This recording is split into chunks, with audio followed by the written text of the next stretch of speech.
Okay, so you saw the video thumbnail. In this video, we're going to be having a look at the new Heewing T2. No, not that one, that's the Heewing T1. This is the new Heewing T2. As you can see, it's basically the same design as the T1, but a hell of a lot bigger. So over the last couple of months, I've actually had the privilege of seeing behind the scenes, and I've been in contact with Heewing, and I've seen the development of this aircraft, and they've sent me, various pictures and videos as they've been doing the testing. And interestingly, the aircraft that was featured in those pictures and videos is the exact one that I now have here. So this is the Heewing T2 prototype aircraft. This is very much the aircraft that Heewing were doing their testing with. And what they've done is they sent this aircraft to me so I can have a look at it and I can do a little bit of a tour and a little bit of a review. Now it's important to point out that this is the prototype aircraft. So this is a little bit different to the final model. There'll be a few minor differences on the one you're actually able to buy for yourself. But to all intents and purposes, the aircraft you see here is a good representation of the final products that you'll get if you buy a T2 for yourself. Now, just to cover some of the basics, so this is a 1.2 meter wingspan aircraft. I'm not sure what the weight is. I'll put that down here somewhere. And it's a PMP aircraft. They're the same as the T1 over there. So it will come with the motors, ESCs, and servos pre-installed, and also like a PDB kind of thing. And most of the assembly is already done. Like when the aircraft arrives, you just have to attach the wings and the tail, which is very quick and easy, as you'll see in a bit. The price of the aircraft is, I think it's about £270 or £280, which works out about $340. So yeah, in today's video, I'm basically going to be giving you a little bit of a tour of the aircraft. I'm going to kind of walk around it and show you some of the sort of the new design features it has, because although it does look very similar to the T1 over there, actually there's been quite a lot of changes and sort of redesigns of various of the elements on this aircraft. And also there's a couple of new features as well. So yeah, I'm now going to crack on and give you a little bit of a walk around of the aircraft so you can see those details for yourself. Let's get on with it. Okay, so to start our tour of the aircraft, let's begin at the front. Why not? And the first feature of this aircraft, which makes it different to the T1, is the fact that the nose is removable. Now, the reason why Heewing have done this is they want to make it easier for people to install their FPV gear. So the thinking is, obviously you put your camera in the front there, and then you put your video transmitter down in here somewhere. Now, on my T1, and I think a lot of people have done this, they installed their video transmitter up here, which normally means cutting out some of the foam. But what Heewing's thinking instead is that if we put the video transmitter in here, with all of the wiring and everything together, this becomes like a module that you can easily take off and get access to. You notice here, there's a couple of little channels. These are for FPV antennas. And also you'll see that there's a hole here, which relates to this hole here. So when you put the nose on, you can then secure it with some screws. Now you're probably going to be thinking to yourself, well, why would I put my video transmitter inside of here? Because it's just going to overheat. I mean, there is a couple of little cooling vents there, but yeah, it's not going to get a whole lot of airflow. But what Heewing is actually thinking, what they expect you to do, is in this little opening here, they expect you to actually install a little fan.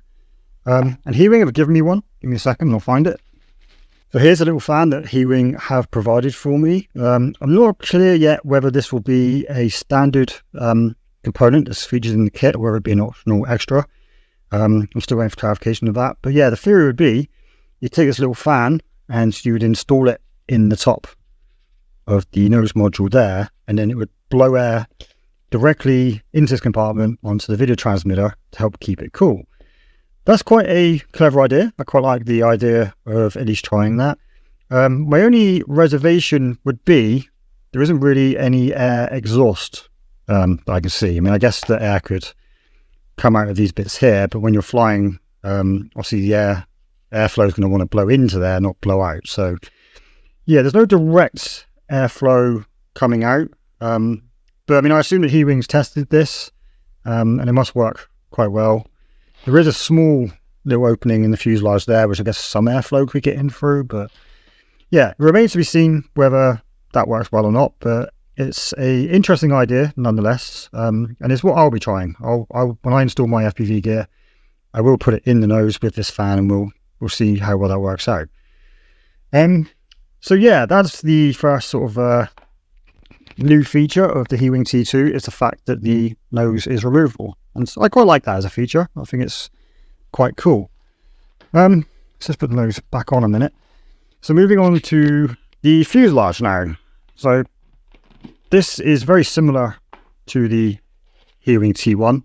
If I just put these two canopy pieces here, look, if you've owned a T1, these parts look very, very familiar. They're exactly the same design as what was on the T1. The only difference is these parts are much thicker, much more durable.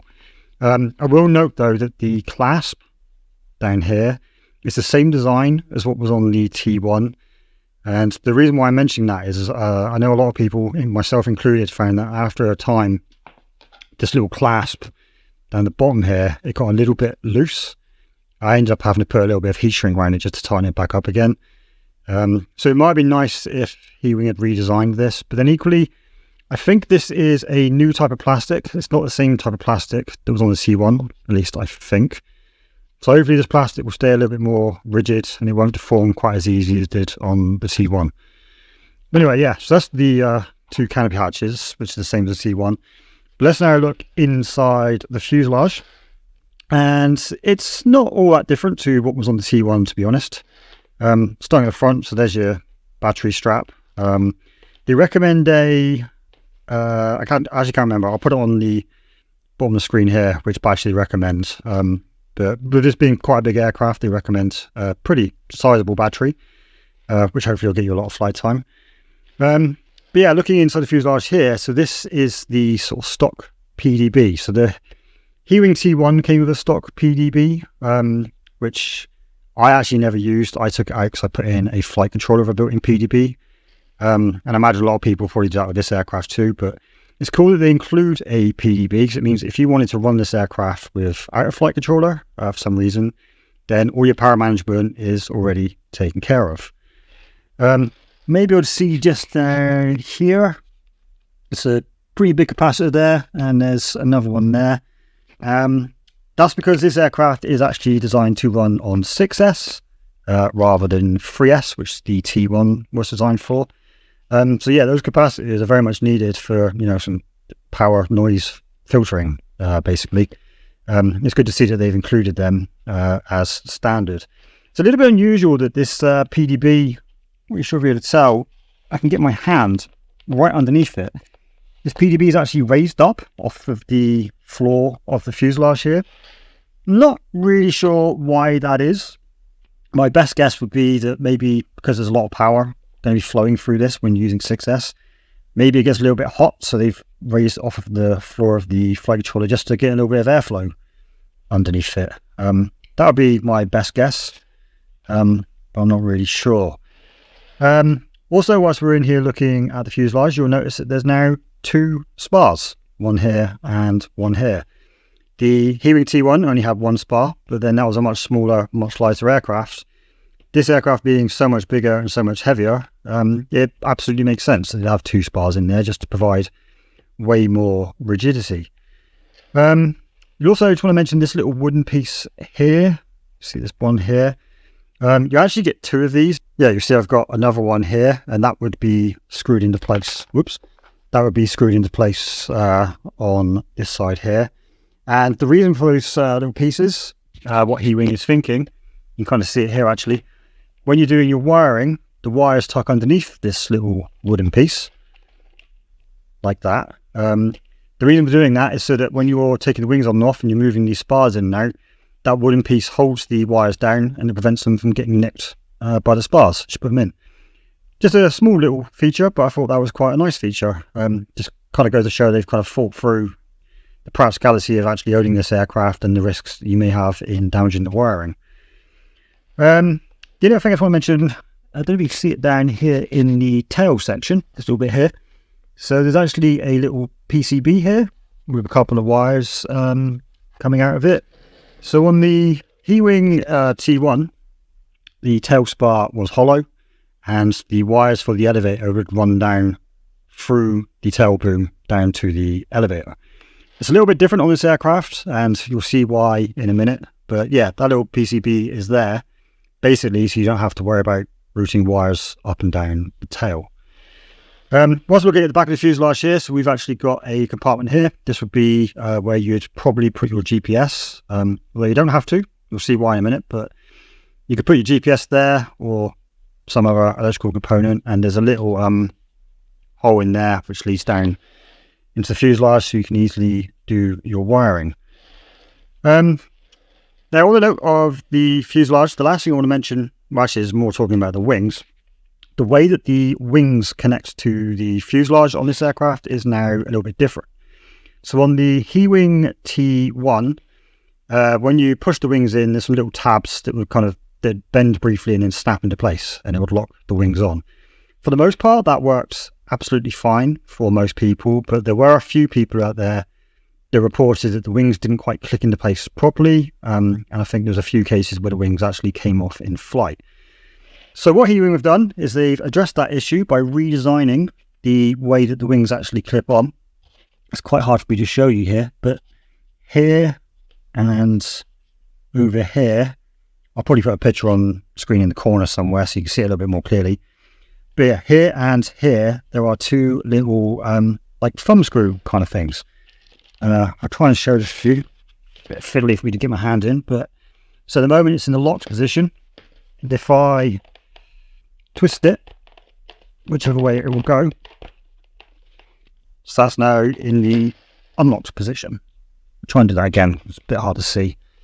That's unlocked, it's kind of rotated upwards, and then click. That's it now, rotated sideways. Hopefully you'll be able to see that a little bit more clearly in the picture. And yeah, because of the fact you've actually got these bits here which actually rotate and click into place, it means that once the wings are installed, they're not going to fall off. They're way more securely installed on the aircraft. So that's just a nice touch to see, and they've addressed that little issue.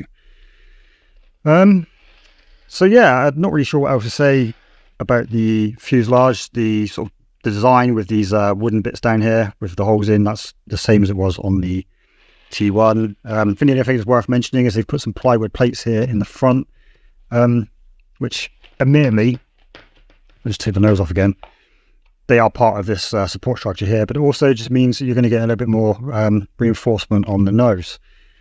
I also want to mention as well, this foam is really thick. I don't actually know what the dimensions are off the top of my head. I'll put it on the screen down here, but I'd say that's probably about 2 centimeter thick foam there, maybe even 2.5 centimeters. And this is a theme which runs throughout the entire aircraft. This foam is very thick and chunky. I don't think this aircraft's going to be breaking in a mild crash anytime soon. Let's put the nose back on a minute. I just had a quick look at the bottom of the fuselage whilst I think about it. So you'll notice there's this kind of square pattern here with some holes in. Basically, this is going to be so you can mount a landing gear to the aircraft if you want to. I don't think Heewing are actually going to be selling the aircraft with a landing gear.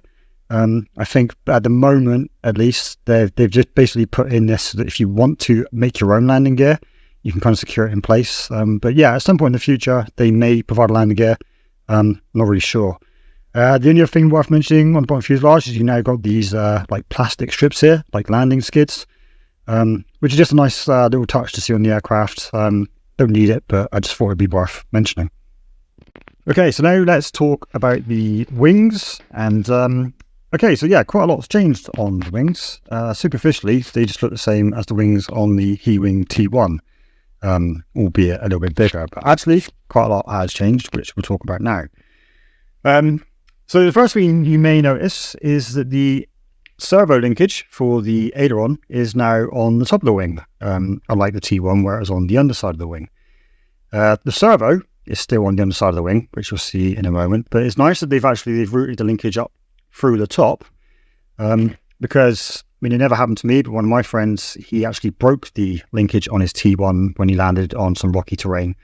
And that's a risk that you have when you have your linkage on the underside of the wing, is it can take a hit in a bad landing or a crash. So yeah, it's cool that they've moved the linkage up to the top. It means it's much less likely to get damaged. And also I just want to point out, so the plastic part here, the clevis, that actually looks a lot more durable than the one that was on the T1. The little arm here is thicker metal than you had on the T1. And it's actually installed on the, on the horn there. It's actually installed with like a proper little bolt kind of thing going on. I'll put a picture if you can't really see it. There's a proper little bolt going on rather than just being hooked on like it was on the C1. Yeah, just nice little minimal features where they've just upgraded parts just a little bit from the C1 just to hopefully make them a little bit more durable. Before I show you the underside of the wing, just want to show you on the end here. So this is the new LED that they've come up with. On the old T1, there's a small little LED. Again, I'll put a picture up. There's a small little LED which basically aims light to the side. This new LED, as you can see, actually wraps around the front and then the sides. I'm pretty sure this is like a cob LED. At the moment, I'm not sure whether this is RGB. I have asked Heewing for confirmation of that, although I haven't actually heard back yet. But at the moment, if I power on the aircraft, the light is white and it's very, very bright. You have no problem seeing this in the dark. Hopefully it will turn out to be an RGB LED and you can program it to whatever color you want. But at the moment, with the stock settings, it's white. It's enabled by default. You don't need to wire these lights up to your flight controller or anything. They're taking power at the moment from the PDB. So yeah, you always have your lights on, unless obviously you want to disable them. So yeah, anyway, let's now have a look at the underside of the wing. And this is where we start to see a few differences. I'm not sure how well this will come out on camera. If it doesn't come out very well, I'll put a picture in the corner.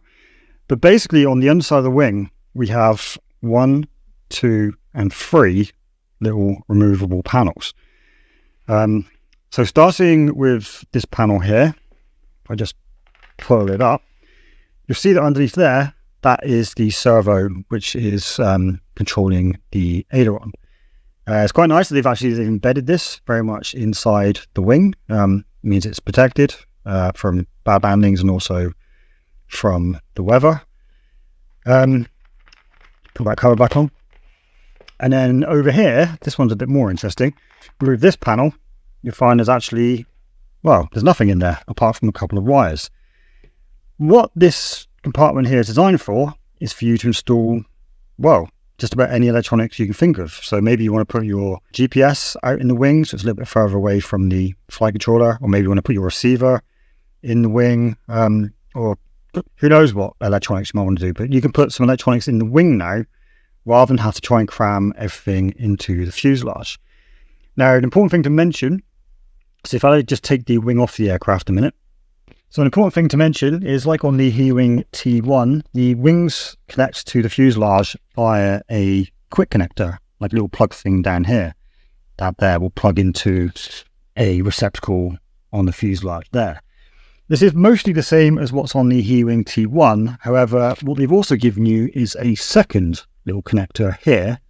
This is a 4-pin connector, and this is designed so that you can wire up, whatever additional electronics you might want to into here. So say, for example, you put your GPS into there.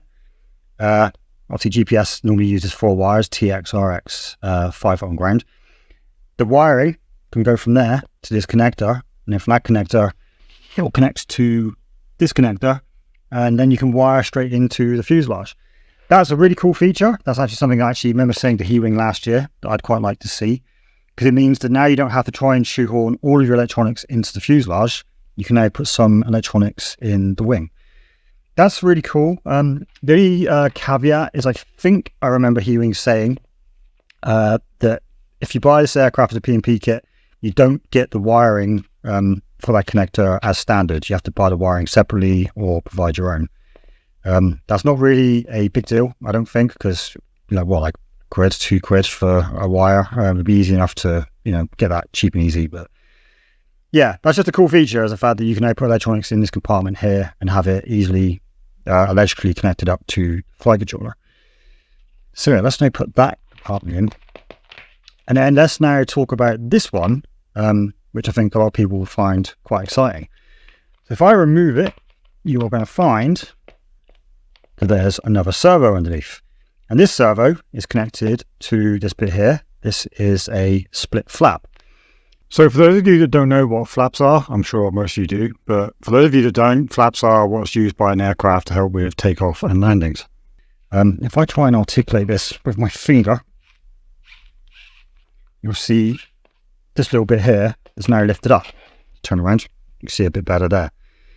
This is a split flap, basically. So unlike the aileron, where the entire trailing edge of the wing moves sort of up and down, on a split flap, this part obviously moves into a downward configuration. So I'll look at this wing upside down. So it would be, there you are, like that. So that bit is moving down, but this part of the trailing edge still stays as it is. That's why it's called a split flap, because the wing is kind of sort of split into two parts.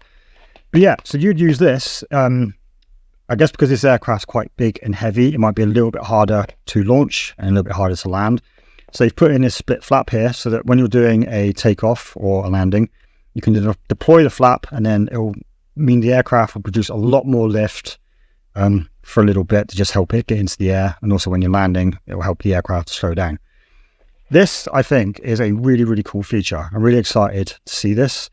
The only thing I do need to point out, though, is as far as I understand it, this will not be included as standard in the P&P kit. I'm not sure if they're planning on doing like a pro version of this kit where it will be included. I'm not really sure, but either way, you'll still get the compartment and you'll still get the split flap as far as I know, but you may have to provide your own servo, which shouldn't be too complicated. But yeah, I think that's a really, really cool feature to see, that we're going to have split flaps now on the T2. And yeah, like I said, there's a fair few changes on the wings in general, which, yeah, it's cool to see that Heewing have basically been innovating. Just to talk also just about the motor. So the one I've got on here at the moment, this is a Sunny Sky 2212 9AC kV motor. This is not the motor that will be included on the final version. As I mentioned at the beginning of this video, this aircraft is a prototype aircraft, so the final version will have an upgraded motor. The one I've got here is only rated 4S, whereas the motor on the final version will be rated for 6S. You see here the nacelle is a little bit different to how it was on the T1. I think the important thing to mention here is the plastics have changed.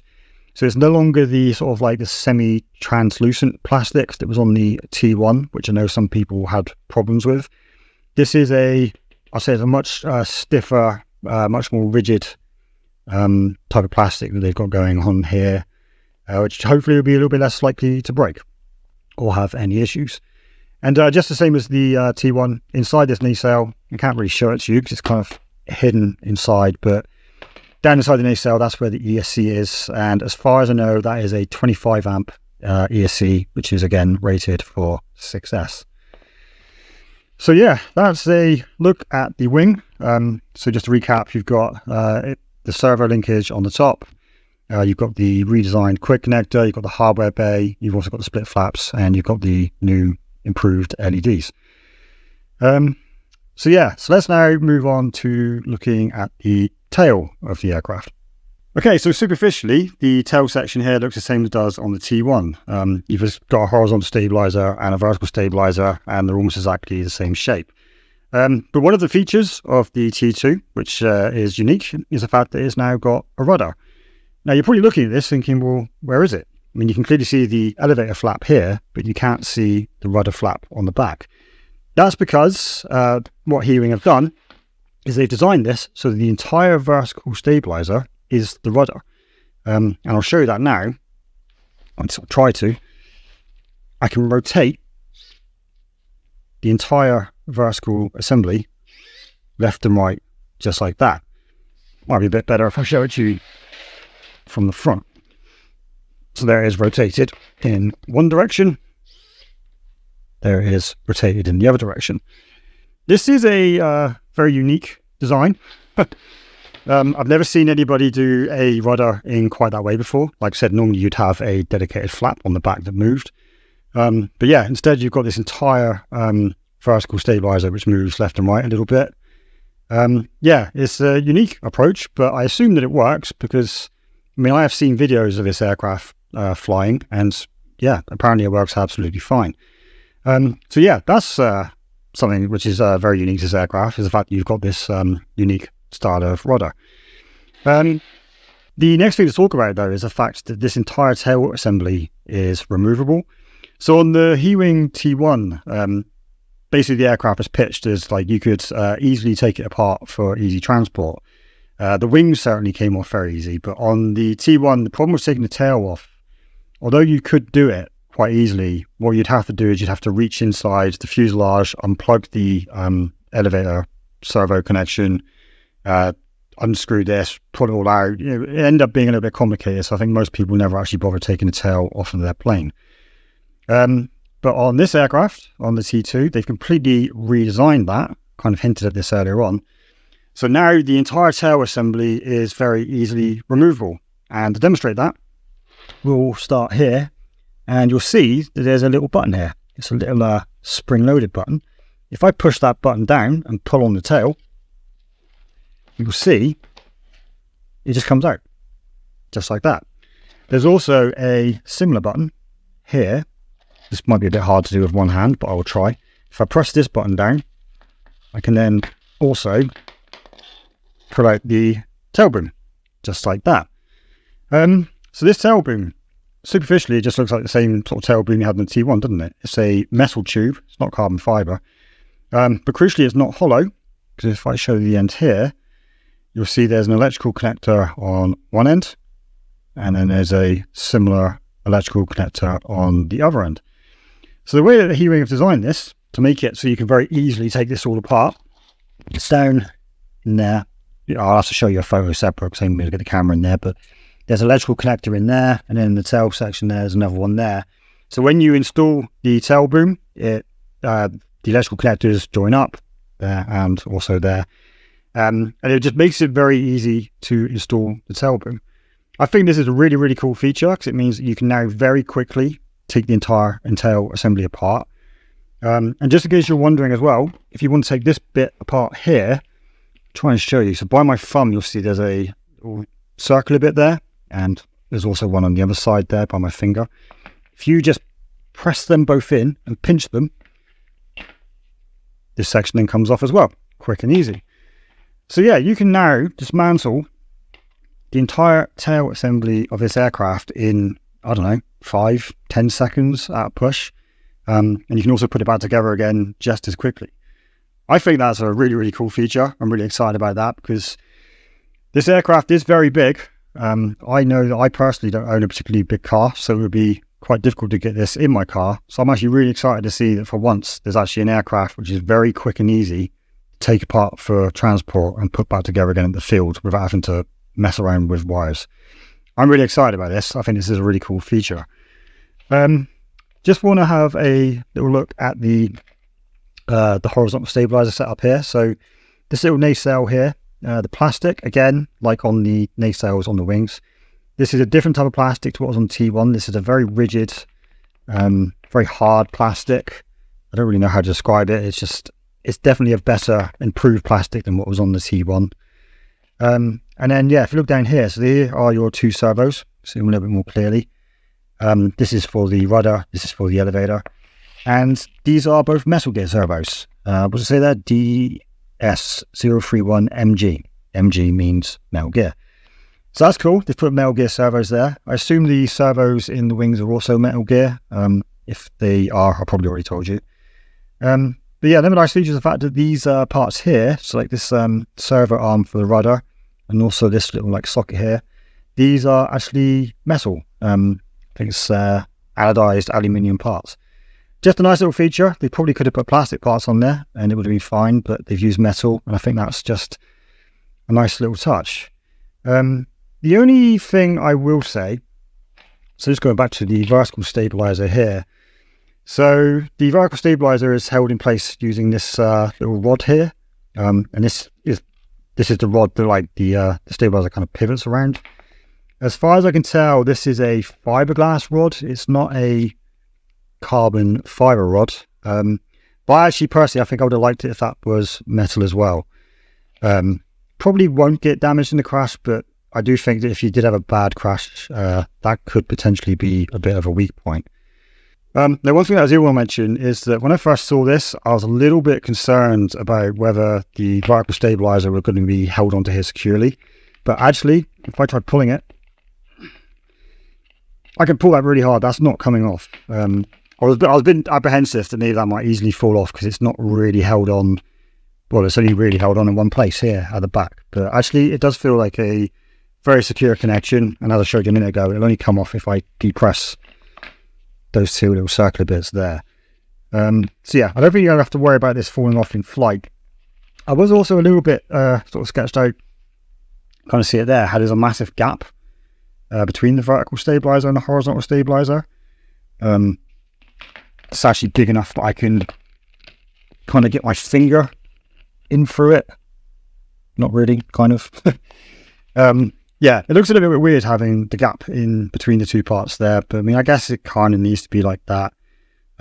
Equally, I do think I remember Heewing saying that they were going to do a little bit more sort of redesigning on this section, so maybe a little bit different on the final version. Not really sure, but yeah, looks a little bit weird, but I think it'll be absolutely fine. So yeah, so that's basically a overview of the aircraft. I'll just put this back together. The only thing I will say I find a little bit annoying is that on this tail boom, it's very hard to know whether you got it the right way around or not. It's hard to know which way goes into the fuselage and which one goes into tail. I think it goes in, yeah, I think it goes in this way. So you've got this little hole here. So this end goes into the fuselage like this. And an important thing to mention is that this boom is keyed. So you can't put it in sideways and potentially damage the connections. It will only go in one way and then it'll lock into place. And then the same on this end here. It's a very tight fit. There you go. That's now clicked into place. It's really hard for me to kind of sort of portray to you just how big this aircraft is. Back in. I think the easiest way to do it is to just put it beside the Heewing T1. And you can kind of see, I'll tell you what I'll do. I'll put the T1 on top of the T2 just like that. So that hopefully gives you a good idea of just how much bigger the T2 is. I guess another way to do it would be to kind of put it like that. So at the moment, the tails of the two aircraft are lined up. And yeah, you can see this, the T2 is one hell of a lot bigger than T1. As I mentioned earlier, like the design is very, very similar. You can very clearly tell that this took inspiration from the T1. But at the same time, it's a very, very different aircraft. So just to recap, so what's different on this? So you've got the removable nose. The wings have got the split flaps. We've got the new LEDs. We've got the hardware compartments in the wings. They've redesigned the quick connectors to accommodate putting hardware in the wings. The tail assembly has been completely redesigned, so it's very quickly and easily removable. We've got the rudder on the tail, which is different. Yeah, I think that kind of covers the majority of the changes on this aircraft. So just on a random side note, you will notice that there's no stickers or decals on this aircraft. And that's because at the time of recording this video, Heewing is still trying to design those stickers. Now, I did actually design a sticker for them, which I'll put a picture of here for you to see. I think this looks really cool. And if you think that Heewing should get them made as stickers, like, you know, right down below so Heewing will see it. I think they make awesome stickers, but I think Heewing is a little bit unconvinced. But yeah, just a random note I just thought I'd mention. Okay, so what do I actually think of this aircraft? Well, I'm actually very impressed. I was very shocked when the aircraft first arrived. As I mentioned at the beginning of the video, like I had seen some pictures of this aircraft over the last couple of months, but I wasn't quite prepared for just how big it was going to be when it arrived. And it kind of messes in my head because, I don't know, you look at it and you're like, oh yeah, it's a T1. And then you look at T1 and it's like, oh wow, that's tiny. This thing really is big and is quite heavy. I don't know what the actual weight of the aircraft here is at the moment. If I figure it out, I'll put it on screen. But I do know that Heewing is suggesting that when the aircraft is fully loaded with a battery and your other electronics, flying weight should be about 1.5 kilos. So yeah, it's a very, very heavy aircraft. Now, obviously, I haven't had a chance to fly it yet. I mean, as you've just seen, I haven't even really built the aircraft yet. I haven't installed a flight controller or anything yet. So I will be trying to get that done over the next couple of days, and if I do manage to, you'll see some flight footage in a moment, but chances are you probably won't yet. But yeah, I will hopefully get this aircraft built in the next couple of days. I'm going to be putting a flight controller in, putting in some HD FPV, GPS and receiver and stuff. And then, yeah, hopefully I'll be able to get out and get some flying done. But my initial kind of thoughts on this aircraft at the moment, I think it's really, really cool. I'm very impressed with it. The quality of the foam seems fantastic. Very, very stiff, very dense foam, especially on these wings here. These wings are very, very stiff. I don't think you'll be breaking the wings anytime soon. The fuselage is, again, also very thick and chunky foam on there. It's good. I think the only bit I'm a little bit nervous about, as I kind of mentioned a minute ago, is the vertical stabilizer. I feel like that might be a little bit of a weak point, but to be fair, unless you land this aircraft upside down, I don't think you're going to be ripping that out. Also, I know just on the tail boom assembly, I'll try and demonstrate this now. Basically, it's a very, very secure connection. I don't think it's like you fall out in flight. But if I kind of pull on it really, really hard, yeah, you will see that it will eventually release by itself. Now, you might be thinking that's a bad thing, but actually, I think that's a good thing, because if you do have a really bad crash, I'd much rather that the tail assembly just kind of disconnected by itself rather than actually rip and break something in the process. But like I said, I don't think that's ever going to happen in flight. I had to pull that really hard to get that to come out. I had to hold the aircraft down with my foot, basically, to brace it. So yeah, I don't think that's going to fall out in flight, so I don't think you need to worry about that. So yeah, overall impression, very, very impressed with the aircraft. I think Heewing's done a really good job. I know that quite a lot of people are put off by the price of his aircraft, but actually, now I've got the aircraft here, I've had a look at it, I think that price might be warranted, just because the quality of the materials used and the electrical connections and things, they do seem quite good. So yeah, it might be worth it, but we won't know for sure until we get out and fly the aircraft. So that's what I'll be doing next.